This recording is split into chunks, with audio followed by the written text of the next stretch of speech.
Olá, meu nome é Tauana, sou aluna do 7º período de licenciatura em Pedagogia do Instituto Federal Norte de Minas Gerais. Juntamente com minhas colegas Darliene, Edna, Josilene, Lucilene, Raíssa e Simone, irei apresentar o seminário da disciplina Fundamentos e Metodologia da Educação de Jovens e Adultos, cujo tema é Educação Popular e a EJA, da professora mestre Aneusemira Caldeira Souza. O presente artigo situa a trajetória da educação popular e da educação de jovens e adultos no Brasil. Paulo Freire contribui com esse campo teórico-metodológico da educação ao ratificar que a educação é um ato político.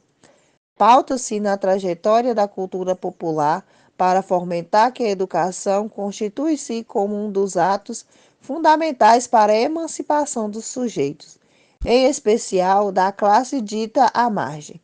O autor entende a classe popular como uma classe que ainda não detém seu saber valorizado e, assim, torna-se excluído historicamente do conhecimento dito culto pela sociedade. Pode-se perceber, pela historicidade da educação popular e da educação de jovens e adultos, a necessidade de produzir novos discursos e novas práticas, evidenciando as indissociáveis entre os estudantes, conhecendo e reconhecendo as trajetórias e necessidade de quem chega à educação de jovens e adultos. A educação popular nasceu fora da escola, no seio das organizações populares, mas seus princípios e sua metodologia, com bases emancipatórias, tiveram uma repercussão tão grande na sociedade que acabaram cruzando fronteiras e os muros das escolas, influenciadas práticas educativas, tanto as que acontecem nos espaços escolares como as que ocorrem em outros espaços educativos, como nos sindicatos, nas ONGs, associações de moradores, reuniões dos orçamentos participativos OP, nos conselhos populares, etc. A educação popular, na perspectiva freiriana, constitui-se como uma proposta educativa voltada para a necessidade de construção de uma consciência crítica do indivíduo em relação à realidade em que está envolvido, no sentido de torná-lo um sujeito ativo na construção e transformação desta realidade e na intenção não de inseri-lo no mundo, uma vez que dele nunca deixou de fazer parte, mas de fazer-se reconhecer a ele mesmo e aos outros, enquanto homem e enquanto cidadão, como parte integrante deste e indispensável na dinâmica das relações socio-político-culturais existentes nele. Desenvolvimento. A história da educação de jovens e adultos no Brasil está diretamente ligada a Paulo Freire. O sistema Paulo Freire, desenvolvido no início dos anos 60, teve sua primeira aplicação na cidade de Poço de Panela, Recife, mas ganhou destaque na experiência realizada em Angicos. E com o sucesso da experiência, passou a ser conhecido em todo o país, sendo praticado por diversos grupos de cultura popular. A educação de jovens e adultos no Brasil passa a ganhar o seu lugar na história a partir da década de 30, a partir da Constituição de 1934, que estabeleceu a criação de um Plano Nacional de Educação, que indicava pela primeira vez a educação de adultos como o dever do Estado.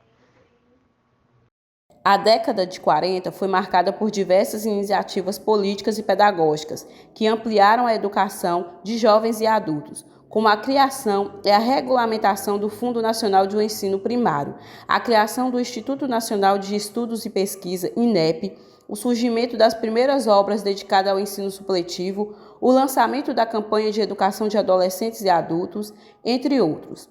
Esse conjunto de iniciativa permitiu que a educação de adultos se firmasse como uma questão nacional, como plataforma política de governo de Getúlio Vargas. A educação de adultos foi entendida como peça fundamental para elevar os níveis de escolarização da população, tendo esse processo como fundamental para a elevação do nível cultural dos cidadãos. Com isso, surgiu a chamada educação de várzea, na qual era proposto um currículo básico para a alfabetização, visando a expansão agrícola. Um período importante na história da educação de jovens e adultos foi a década 50 e 60, com Juscelino Kubitschek, presidente da República da época, que convocou grupos de vários estados para realizarem relatos de suas experiências no Congresso de Educação de Jovens e Adultos. Foi neste congresso que ganhou destaque a experiência do grupo de Pernambuco liderado por Paulo Freire. O grupo era voltado para o desenvolvimento da educação de adultos e realizava críticas muito fortes à precariedade das escolas, à inadequação do material didático e à qualificação do professor. A partir do congresso nasce a ideia da implementação de um programa permanente de educação de adultos e então criado o Plano Nacional de Alfabetização de Adultos, PNAA, dirigido por Paulo Freire e extinto pelo golpe de Estado em 1964. Em 1967, o Movimento Brasileiro de Alfabetização, Mobral, e a Cruzada ABC constituíram-se em movimentos concebidos com o fim básico do controle político da população por meio da centralização das ações e orientações, supervisão pedagógica e produção de materiais didáticos.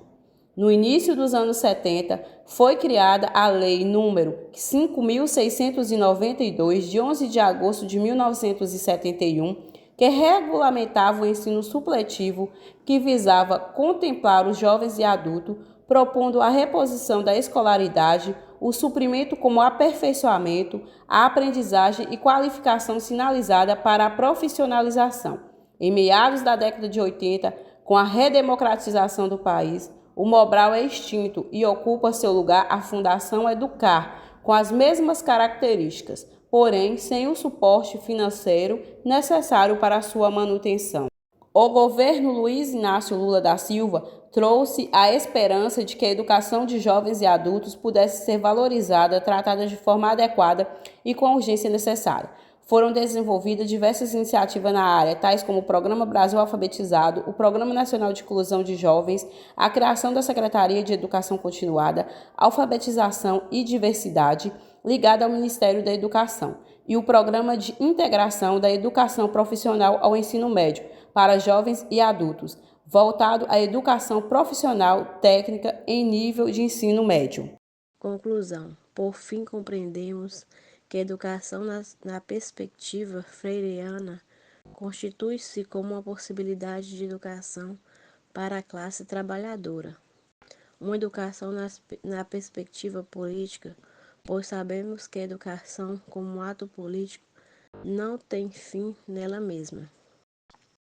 Sua finalidade torna-se decisiva como instrumento de transformação da consciência para uma luta contra a hegemônica.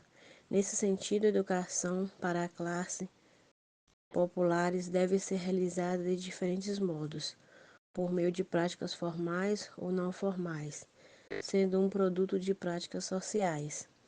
O público do EJA traz consigo sequelas de experiências frustradas ao longo de uma vida e chega à escola com uma bagagem cultural diversificada, conhecimentos acumulados e reflexões sobre o seu mundo. É preciso produzir novos discursos e novas práticas, evidenciando a idiosincrasias entre os estudantes, conhecendo e reconhecendo as trajetórias e necessidades de quem chega à educação de jovens e adultos. Referências.